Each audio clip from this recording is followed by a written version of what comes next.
And so it gets packed during that time.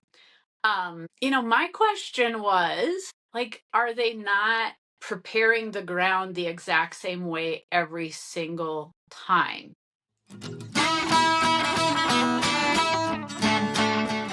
All right, well, welcome back, everybody, to Pivot Point of View. I'm Destry Millsap, along with Becky Pearson, and thank you for joining us today. If you did not catch last week's episode on peptides, if you have any questions at all, be sure to look us up. Go watch that episode. It's incredible. They're a rising industry, and I know there's a lot of people out there wondering about them, what they do, what they are, which ones to do, whatever.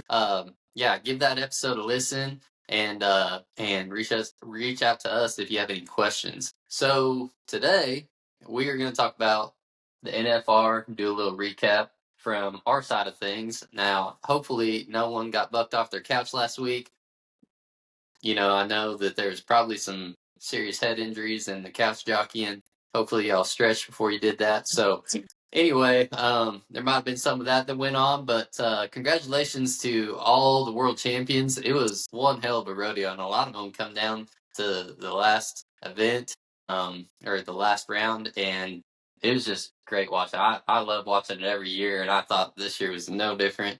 A lot of new faces across the board, and man, just it's my favorite time of year to watch that. I don't know about any, like, I could care less about December and the cold and all that stuff and it being dark, but the NFR just it's like, oh, thank God, the bright spot in the wintertime.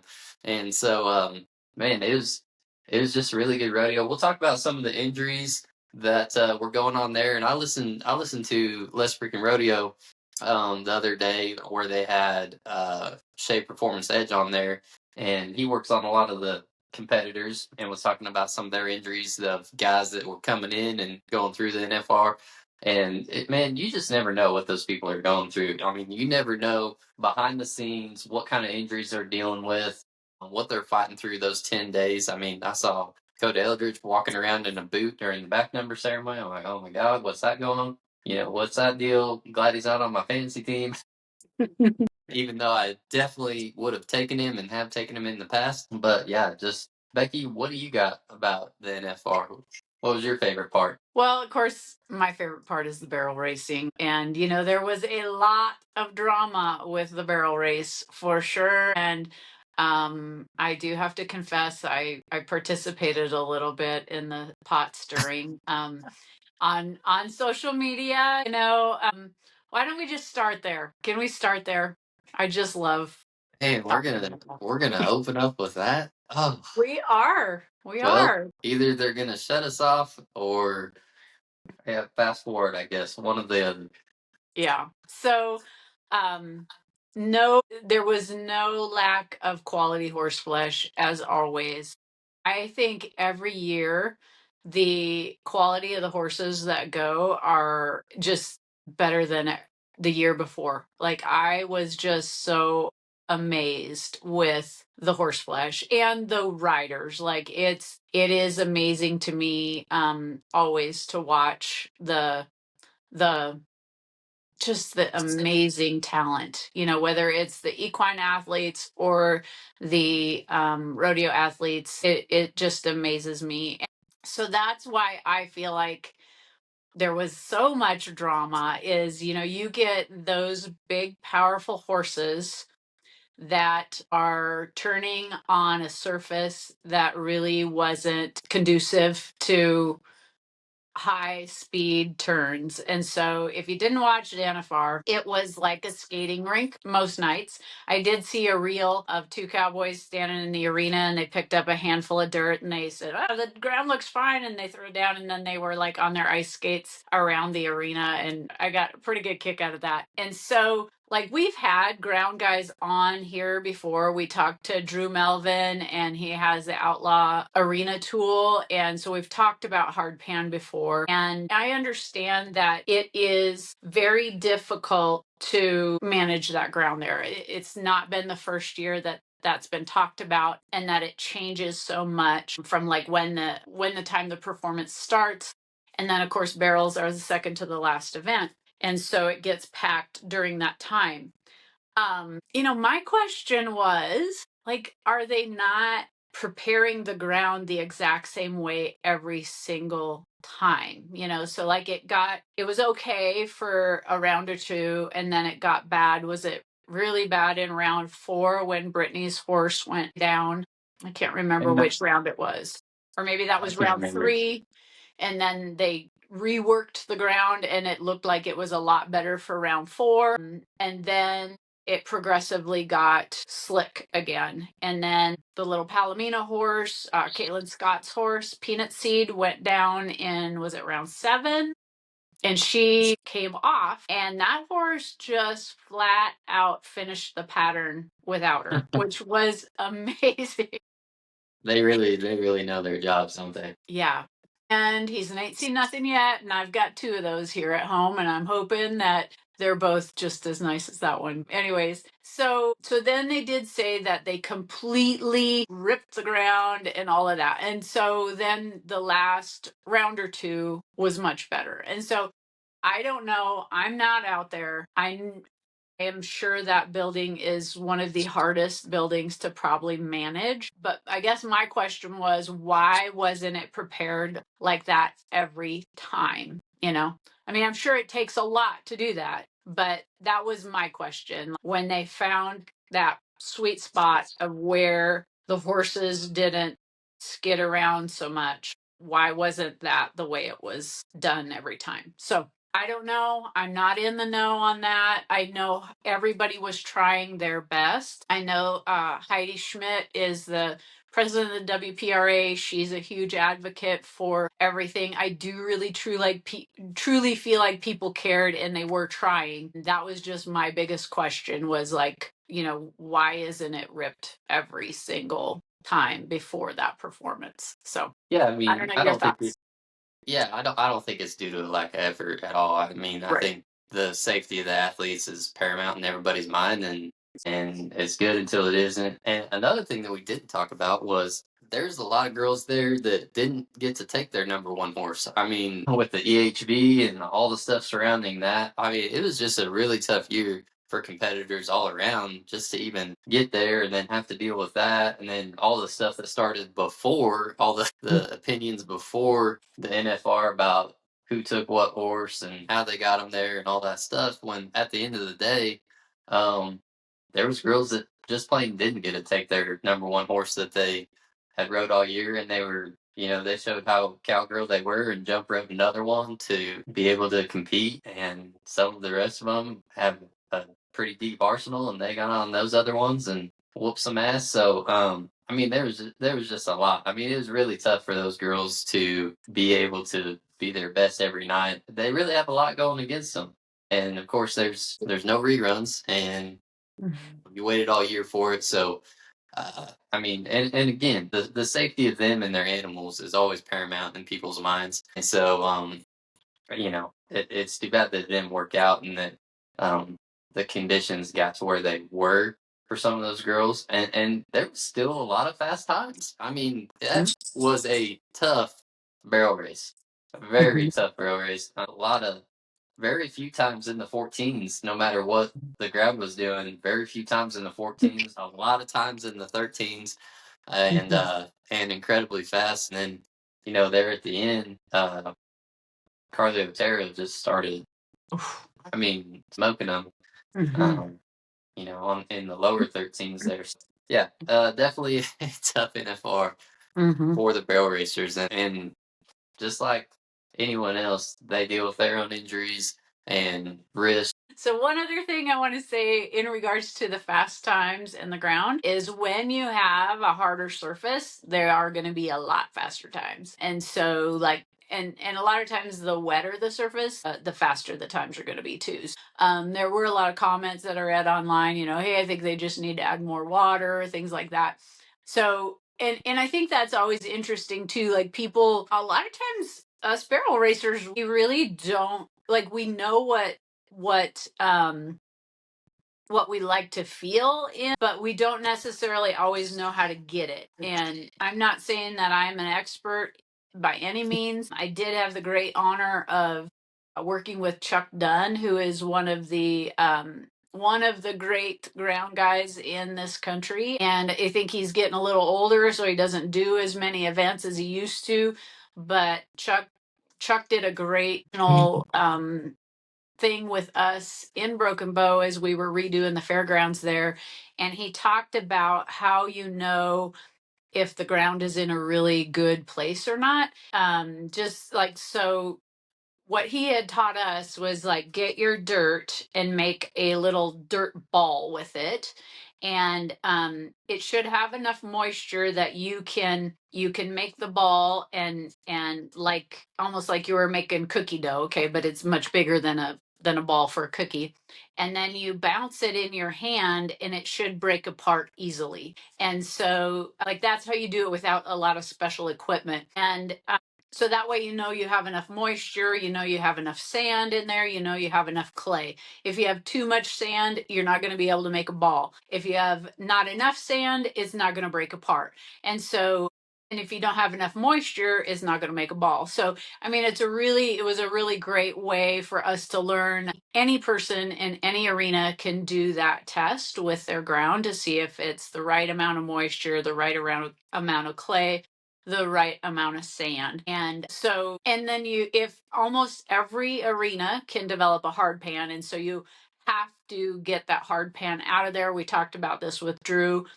And then you have to like lay it back. So um those are the things that, you know, from my little bit of knowledge about ground and ground prep, those are the things that have to happen. Destry, did you know that they were talking that there's going to be an arena built just for the NFR?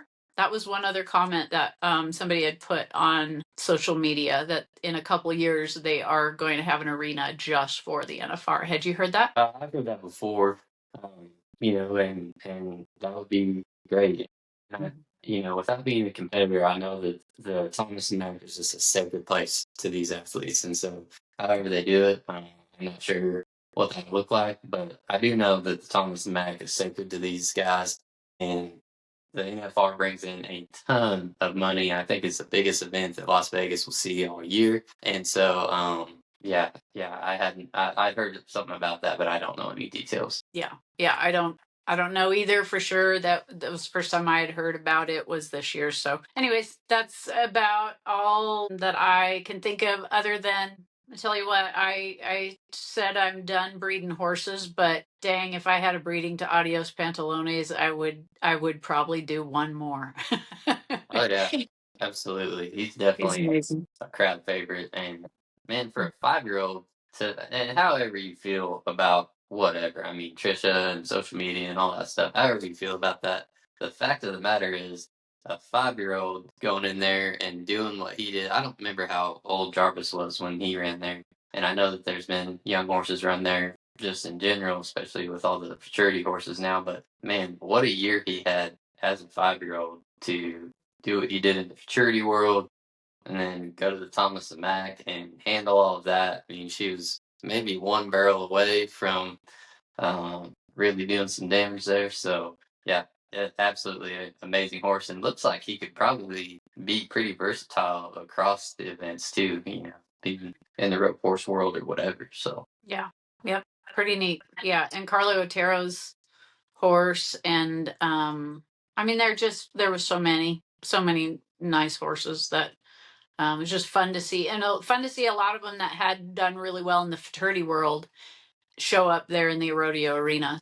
Sir Epic and Cassie's big gray horse, I know he did really well in fraternities. And yeah, so, and then Cassie Mowry is just the goat. She is by far just such a stud. yeah, I mean, we always root for her. And then I don't remember what round it was, but she come back over the first and lifted her leg, and I'm pretty sure my wife and I lifted our leg on the couch for her, hoping that she would sneak by it. Um, and of course, like Emily Miller and what she does with her leg lifting and stuff is just like mind blowing how she can do that. But yeah, Cassie's definitely one of my favorite barrel racers. Yeah. I would like to switch gears a little bit. There was a few things that happened going into the NFR and then at the NFR that these guys competed through some stuff that maybe people didn't know that they could compete through or realize how hard it is to compete with that type of injury. And, of course, the bull riding, there's a couple of head injuries that took some guys out, and pretty scary deal on both of those. That's just like, that's just incredibly tough when you get a head injury at the NFR. I mean, it affects everything, your reaction time, your balance, and those are two things that you need the very, very most when you're there, especially in the rough stock events. And so, always hate to see that happen. But also, I want to talk about Stetson Wright a little bit. And if none of you are familiar with the injury that he had a few years ago, tearing his hamstring, and it's not like you just got a Charlie horse or strained your muscle or whatever. Like, I'm pretty sure on that podcast I listened to on Let's Freaking Rodeo with Stetson, he talks about it, and I'm pretty sure it tore from the bone. And not only did it do it once, but it did it again after he tried to come back the first time. And if you think about the hamstring and what it does when you're riding, we've talked about it on here before. The hamstring is the main stabilizer for your balance, is one of the main stabilizers for balance when you ride, especially keeping your posterior hip in neutral. And for him to be able to ride bucking horses like he is after that injury is absolutely amazing, because to get the mark out on that rear out, you were digging in with your hamstrings pretty much. Like, and that, your posterior chain, but your hamstrings for sure, to get that mark out, and then exploding out of that and reaching up there every time, and then bringing your legs back to you, another hamstring motion. And for him to rehab the way he did and overcome that injury mentally was just incredible to listen to. If you haven't listened to that episode, I highly encourage you to, because he talks about his mindset as well. And he did talk about on there how it messed with his head. And then this guy goes to the NFR, and it has a chance at a triple crown. And of course, there's that drama on the side as well about the mark out and whether people thought he did or he didn't, and then the replay stuff. But I wasn't there. They have all the angles, so we'll let them make that call. And I'm glad I didn't have to. But what I do know is the stuff that he is doing after that injury is nothing short of amazing. And for him to make it all year, make the finals, and just come back from that has been incredible. Whether you're a Stetson Wright fan or not, again, that doesn't. It doesn't really matter whether you're a fan of Yeah, his or not. You have to it doesn't. admire the grit and the determination and the perseverance that he had to go through to come back from that, because that's a like, I've had guys that were in their 40s that had tore their hamstrings back in college football, and they still were dealing with it because they didn't do anything about it. Like, you're right. I mean, how it affects your stability, your pelvis. I mean, these guys were dealing with knee issues, back issues, all that kind of stuff. And so to be able to come back from that is incredible, and the amount of hard work that it takes to get back from that. Yeah. Yeah, and overcome it mentally to get back on there and tell yourself you can win again. And then he just goes to whooping everybody some more. So Mhm. that was one as well. And then Will Loomis, I guess, had a pretty bad back injury coming into the finals. 2 days before the finals, hurts his back really bad. He's having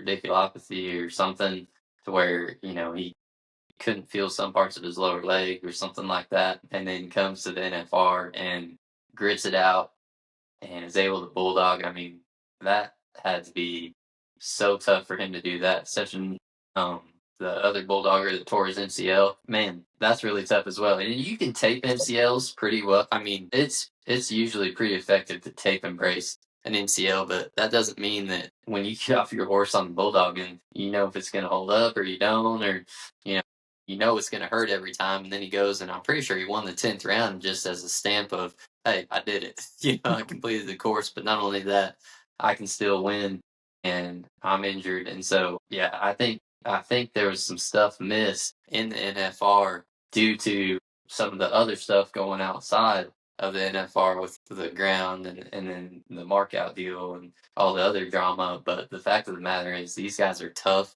This is their livelihood, and they can't press pause. They have to push through. And so it's just really incredible to watch what they can do. For sure. Yeah. Well, and then you touched on it a little bit. but the head injuries, I mean, the gal that came in 16th and she got to come because of the barrel racer that had the head injury. We've talked about concussions on here before. We have Dr. K's on here, that it's such an invisible injury, but it's such a devastating injury. A lot of times people don't feel like there's anything they can do for the concussions. And obviously, being in a situation like that at the NFR, um, that's pretty hard to deal with that at that point. I do encourage people to listen to our concussion episode. I think Dr. Kays gives a lot of great insight in the recovery from that. And, not necessarily traumatic brain injury, but, we have a lot of listeners that have had head injuries in the past from horse accidents and things like that. And that they are still to this day dealing with things that bother them, balance, depth perception, stuff like that. And know that maybe there isn't anything that can get you back to how you were before this happened, but there are some things that you can do to help some of those symptoms that you still might be dealing with. Yeah, a lot of people don't know about the science of being able to activate different parts of the brain that have been damaged, whether it's the prefrontal cortex or any other part of the brain. There are specific exercises that you can do to help activate and heal those parts of the brain. And it's not a go in a dark room and hope you get better type situation anymore. No, I mean we're getting people active on the bike to their tolerance, doing eye exercises and other exercises that challenge those different parts of the brain, and then also making sure that they're not jammed up in their neck or their jaw, and that can make a huge difference as well.